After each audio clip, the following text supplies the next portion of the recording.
He is one of the top competitors in this country.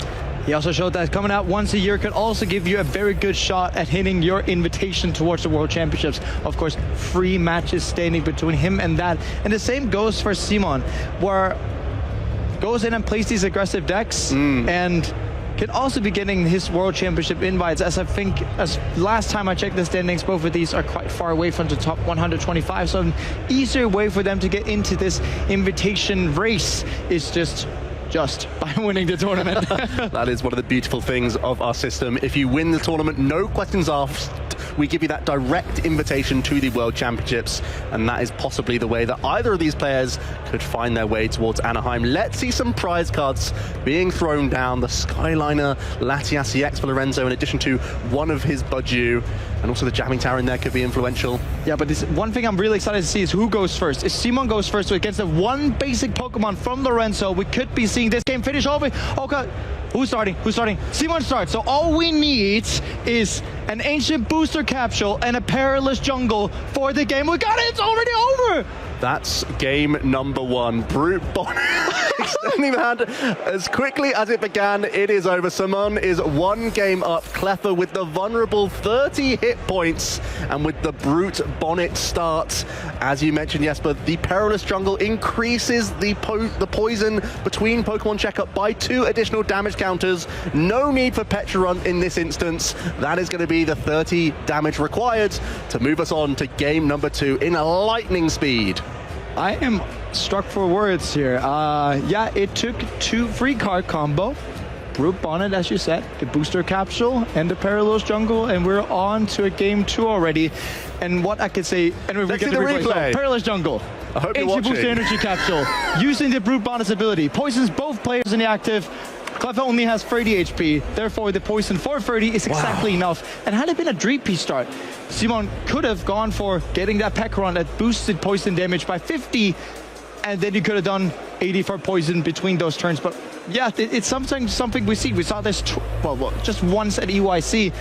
But these cheap wins, essentially, is why Simon is able to play such fast games and then transition into slower bits of games. But yeah. Listen, doesn't matter if it comes cheap. Go second. Doesn't, well, yeah, it does. But what if Lorenz, this could be this is the problem. The quickest top 8 match in history. Jesper, if it goes again. I don't want to see that again, but I'm just telling you, it could happen. Because Dragapult decks are so far superior going second. The amount of supporter cards in the deck list, you just give yourself far many more outs to play the game. So Lorenzo may just have to shrug and say, hopefully I find multiple basic Pokemon in this next opening hand, and maybe that still gives me the best chance to win. Or you say, well, I'm afraid of poison. Let me go first. Let's see the decision. Well, Lorenzo starts with his biggest basic, in fact, the Blood Moon Ursaluna EX in this game number 2. Simon starts off with a Pheasantipity EX, already has the Brute Bonnet Perilous Jungle combination. Once again, far less in his thinking on this turn number 1. When you see a basic that has far too many hit points to get the instant win on, you then pivot towards trying to set up your board as best you can. Try and bank some early energy attachments onto your Roaring Moon EX, knowing that you're going to require higher damage output options if you're going to start charging through this prize race. That's the interesting aspect of this archetype. It has 2 modes. If you see smaller, low hit point Pokemon that can be easily dealt with, you can go down the poison route. If you see the larger multi-prizes, that's when you lean into the Roaring Moon EX. And in this instance, Simon is grabbing Squawkabilly EX from the deck with his opening Nest Ball in order to Squawk and Seize away his hand and see an additional 6 cards. And it's one of the ways to bypass this rule we have about not being able to play supporter cards during the turn 1, where you can get to Squawk and Seize and yet still get to see more cards while you're trying to set up. Of course, there's that, and there's also Carmine that Simon plays in his deck to be able to use a supporter card turn 1. But outside of that, there's not many options for you to actually either attack nor use a supporter card turn 1. So Simon is playing everything that is there to be aggressive, but as you're saying, Joe, has different ways to go about it when it comes to if we see a Blood Moon in the active or if we see a Cleffa like we saw in game 1. And I think with the Carmine in hand, we can Nest Ball out another Pokemon. We have Mew EX in the hand as well. A booster capsule for the Brute Bonnet, we can pal pad some of the supporters we just discarded and see an additional 5 cards here. So a really good start from Simon, who can grab a Petrarunt in this instance with the Nest Ball. We'll be shuffling back a couple of those key supporter cards, and we'll look for 5 additional cards. But if I'm in Simon's spot, I need to see energies hitting discard pile to make sure that my Sadas are effective. Sada lets you put 2 energies into play to 2 different ancient Pokemon and draw 3 cards. You need to get those energies into discard pile first, which typically you want to be doing with Carmine or Squawkabilly. Not that I see any energy here, and yet you're always also clumping up your board here. You don't have an area 0 to help out with this bench damage, and you kinda want to have 2 attackers in play. That's the question mark of Mew EX here. It would seem like a no-brainer, but you might need the space for the likes of Latias EX yourself, in addition to those attackers. So in the end, we do have to throw away the Mew EX to the Carmine and see an additional 5 cards. Will there be any turn attachment whatsoever here, Jesper? Well, finally we see energy and plenty to boot. Now we can Ultra Ball away a couple and still grab our turn attachment. And now I'm not going to worry about that Sada being able to be effective. I'm pretty sure that this Ultra Ball is going to be discarding 2 Darkness Energy, and exactly the draw that Simon wanted to have. Being able to Ultra Ball, get an attacker out, have a Sada ready to boot in their hand for next turn, being able to use that to charge up. And basically when you're playing Sada and you're playing Energy Switch in this deck, you can still power up a Roaring Moon EX in one singular turn. And if it's basically Simon going, if Lorenzo blinks at all, then that Botman's going to go down real quick. What a phenomenal turn 1. Simon using both the Squawkabilly EX and Carmine to see so much of his deck on the first turn and ending up with a bunch of handy basics along the way. Can get the manual attachment for the turn on his Roaring Moon EX. Will be poisoning both active Pokemon in this instance. Pheasantipty is a dark type, so the Perilous Jungle will only deal 1 counter to it, but the Blood Moon Ursaluna will receive 3 instead here. Yeah, just the fixing of the damage counters from poison there. With your 10 from poison, 20 from Perilous Jungle should always be 30, unless it's a dark type Pokemon, of course, set. Going over to Lorenzo, I see double Buddy Poffin. So yeah, we're off to a better start this time. And do we get to see the kind of repeat of what happened at EYC finals? Have a game 2 where Lorenzo actually gets to play the game, starts to set up. Right, why are you cursing Lorenzo like this? I'm not cursing Lorenzo. This might just be a replay of how the first 2 games went. I kind of want, of course I want to be seeing a close action here. Of course I want to, but we still have to keep respects to that. A lot of things can be happening this matchup, and we do recognize that Lorenzo has to be the one who is in the back seat until on first aim. Iona can do things and doesn't even run on first aim. It's a Neon Upper Energy build, which actually is really good when you're thinking that Simon wants to be hunting these attachments down to make sure that Lorenzo does not get into a spot where Dragapult can be pulling this game back. So Lorenzo, a game down, but has finally paid his first card of the set, the Buddy Poffin, to grab some additional basic Pokemon. Importantly as well, I believe Lorenzo has a Brock Scouting in that hand. Jesper, you mentioned it. And that could be an easy way to move this Blood Moon Ursaluna EX out of the active position. It's typically best known for being a late game card. So we could even be using Brox to grab a Latias EX here if we need to move this Pokemon and initiate an itchy Pollen Lock. Yeah, and we need to initiate the pitcher Pollen Lock, because that could also be one thing that really would annoy Simon. Simon kind of wants to go, well, also get his own Latias out to make sure that they can get to retreat that Pheasantipity out of the active spot. With no Latias, we'd then be talking, well, you can still take out the Budgie by poison, but you still want something else in the Pheasantipity in the active spot. We're thinking something like the Pecharunt, if we can get that into the active spot, or maybe even Squawkabilly to use Motivate and start charging up this Roaring Moon to make sure that's ready for after. This is one of the decks that can actually use Motivate for good purposes instead of just being 20 and nothing else.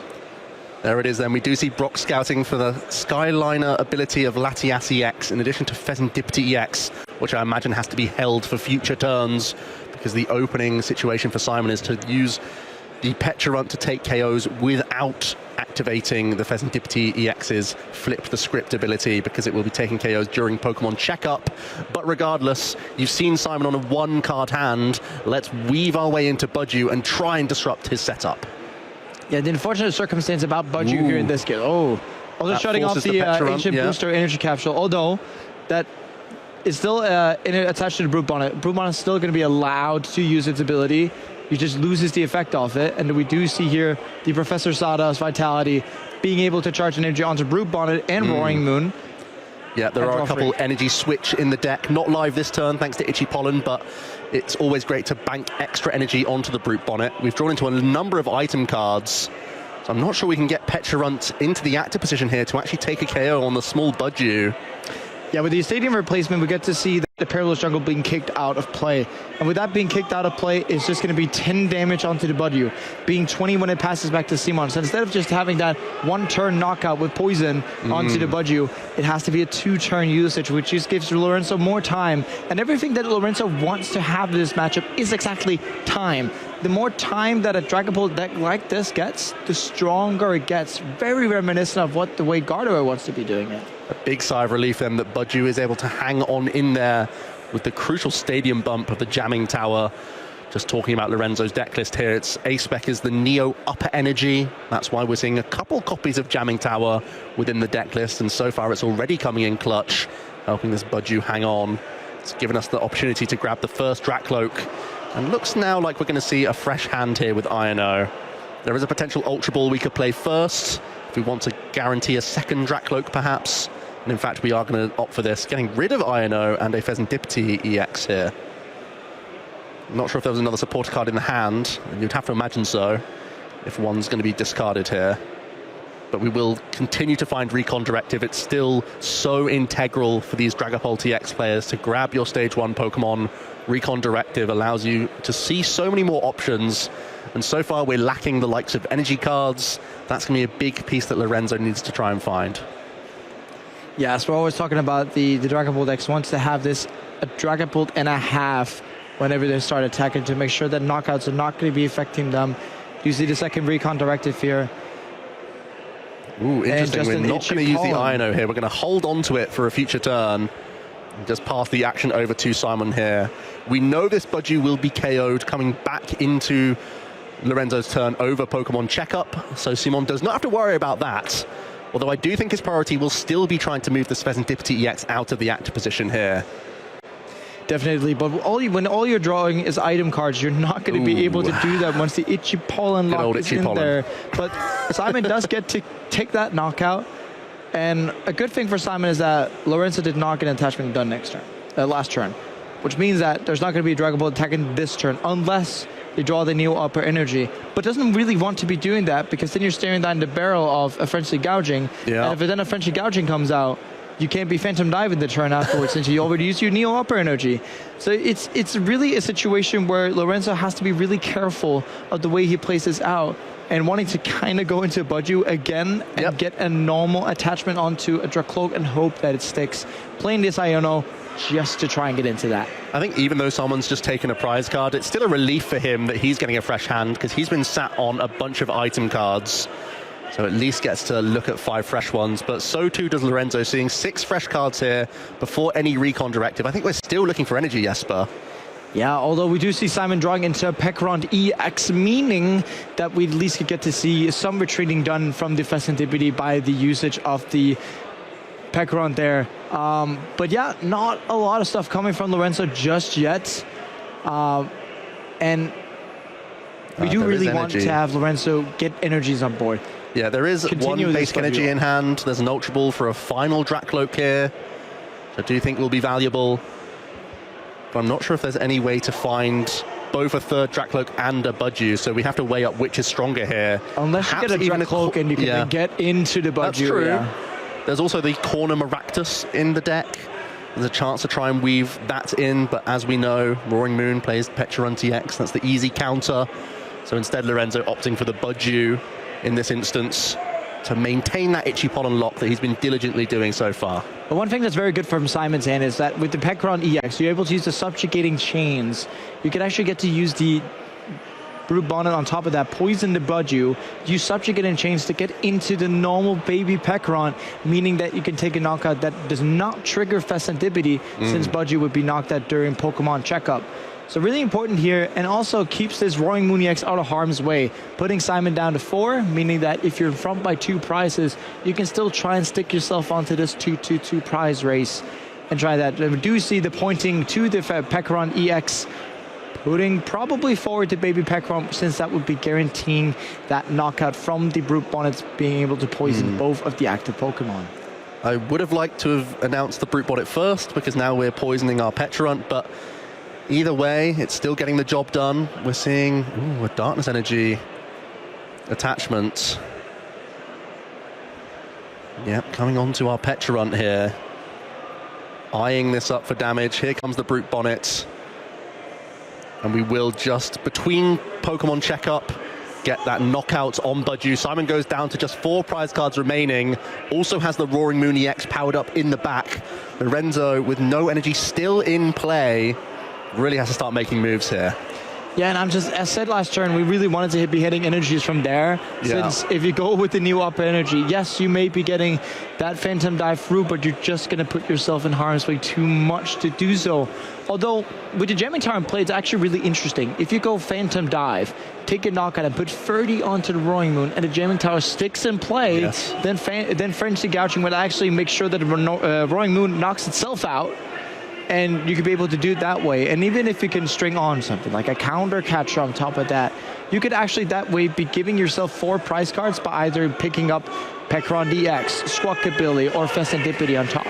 Yeah, the Ancient Boost Energy Capsule, not just handy for the Brute Bonnet, it can also buff up your attackers in the Roaring Moon, pushing it from the 230 all the way up to 290 hit points, which is massive for any basic Pokemon.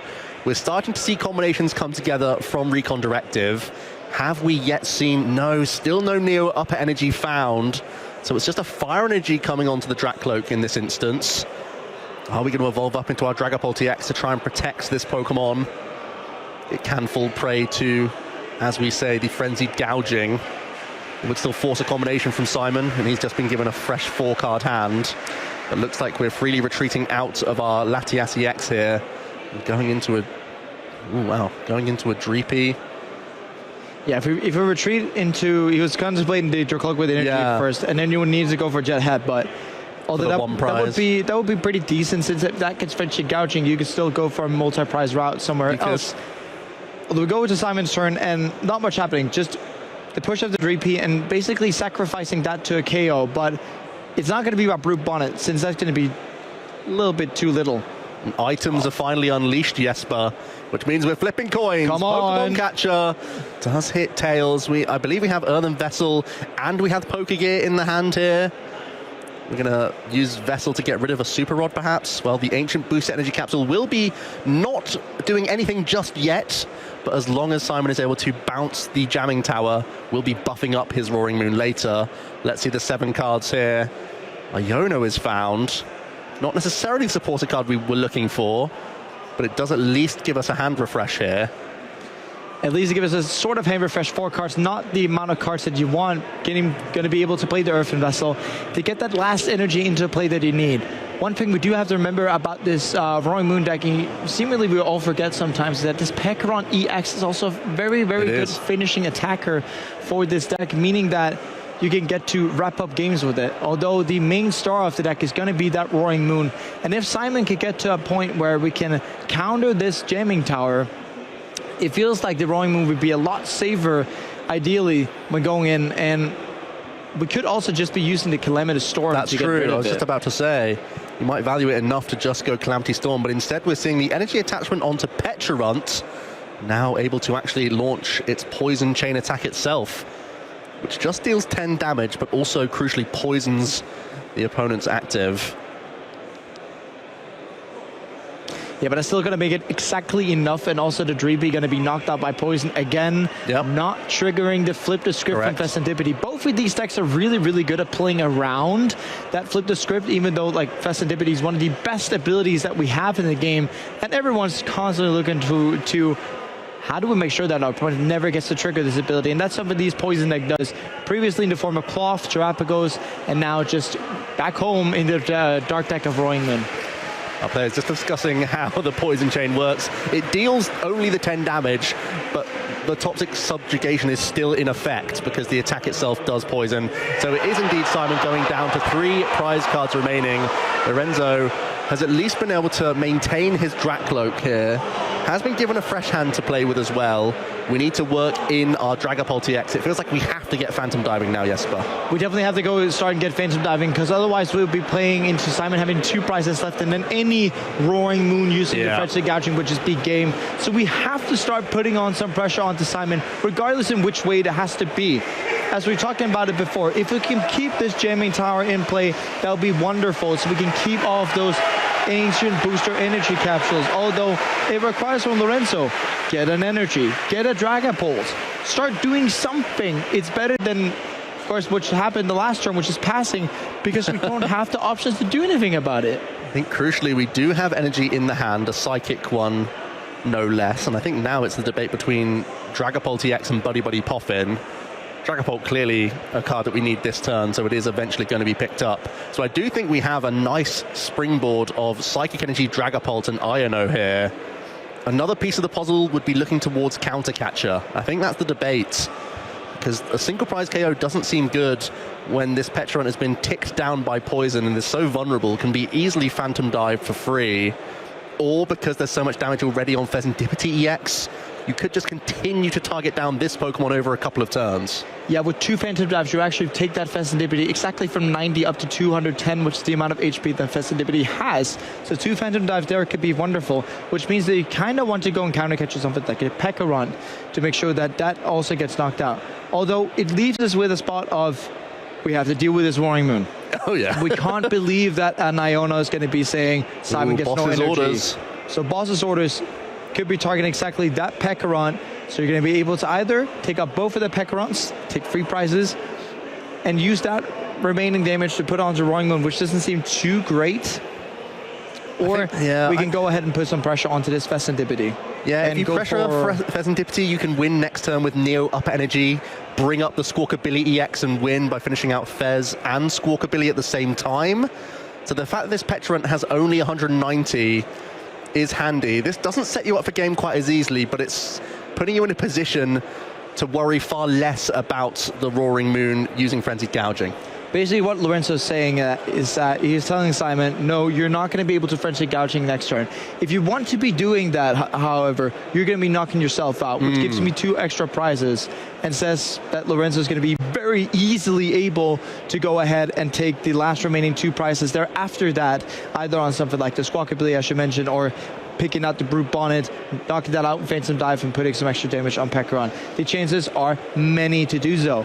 So when we're going into Simon's turn, we need to be taking free prizes. A way we could be doing that is Calamitous Storm onto something like Latias, getting rid of that jamming tower, saying to Lorenzo that you're not going to be able to take out this Roaring Moon unless you hit your second tower, which again,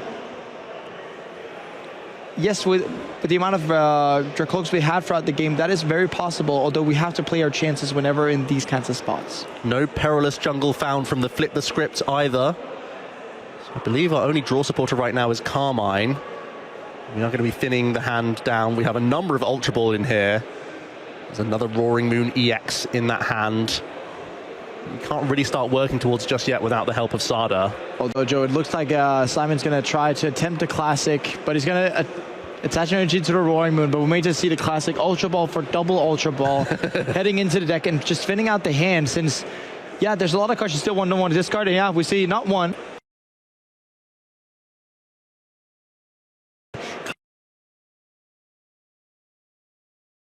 From one Phantom Dive here. I don't think that's going to be, he's going to be able to do that unless we did see, you know, a 60 put onto Pheasantipity the last turn. Then that could have been possible at this stage. So all we're looking at is Lorenzo kind of needs to be disrupting here. But if we just attack him with the Dragapult without putting Jamming Tower in play, we just lose to a Frenzied Gouging. Yeah, Iono is in the hand, so at least we have draw from Recon Directive as well. Well, we could be seeing one thing here, Joe, which is very interesting. We could be seeing Lorenzo going for a knockout on one of the bench Pokemon. And then if Simon doesn't get a way to knock out this Latias with Calamitous Storm, one thing we could be seeing is a Frenzied Gouging. Although this would also need Jamming Tower in play. It would. But if we see a Frenzied Gouging onto the Dragapult while Jamming Tower is in play, we will actually get to a tiebreaker game. Although this may seem far away, this is one of the conditions that Lorenzo is looking at. And when you're sitting in Lorenzo's shoes, you have to do whatever you can to not lose this top 8 at this very stage. But it's getting harder and harder for every single turn that goes and every single prize card that Simon draws. Because from what we're seeing, Simon, 1 prize card left. It's really getting into a spot where Lorenzo has to be looking at whatever they can do. We do see Maractus. Creative. Counter catcher, Maractus. We know Petrarant EX has been dealt with on a previous turn. Perhaps this was a trap that Lorenzo was laying earlier on in the game. The corner attack from Maractus forces a Pokemon to no longer be able to retreat. This could be a way that you could set up some damage and buy yourself some crucial time alongside an Iono as well. Simon only has 1 card to play with. But it's going to be a nice stretcher from Simon, so that means that we can get the Pecaron EX back into play and use the subjugating chains to get into that Roaring Moon. Use whatever attack Roaring Moon could do. But just French the Gouge, it doesn't matter too much here, Joe, and get the win here. So Simon's gonna draw, get that nice stretcher into play, get the Pecaron EX, use the subjugating change, get into the Roaring Moon EX, and here we got it. Simon John winning this top 8 2-0, advancing into the top 4 of the Bologna Special Championships. A very, very short game 1 into a bit more of a lengthy game 2, getting to see exactly what this Roaring Moon deck is capable of, and yeah, what a show off from Simon. Night Stretcher, the 1 card Lorenzo didn't want to see, and Simon playing perfectly throughout this set, having a fantastic time of things, setting up that damage, and such great awareness of his own deck, when to weave in the Roaring Moon EX and remove the crucial jamming tower. Let's go back to that first game. It was a quick one. Blink and you'll miss it. Perilous Jungle plus the Ancient Boost Energy Capsule on Brute Bonnet takes out the Cleffer immediately before Lorenzo can even draw for the turn. The handshake, and suddenly we're into game 2. And finally we get to see somewhat of a competitive game in game 2. Lorenzo starting that Blood Moon or Saluna, making sure that we're not going to get losing the game off just a poison combo again. Trying to budge you, trying to draw some time. This jamming tower being in play was a stopping force for Simon for a lot of turns and kind of kept Lorenzo in the game longer than Simon wanted to. Simon being able to weave in this Pecaron, being able to take out more of these Budju, being able to also use the Pecaron's attack stages to take out whenever it's above 60 HP and get into the spot. So we do see the Dream Being active. Pokemon Catcher is going to fail, unfortunately, here. We didn't see any Pokemon Catcher heads in this game. Going to be attaching and use the attack from the Pecaron, the Poison Chain attack, doing 10, but with Poison, that's going to be plus 60 afterwards, taking that knockout right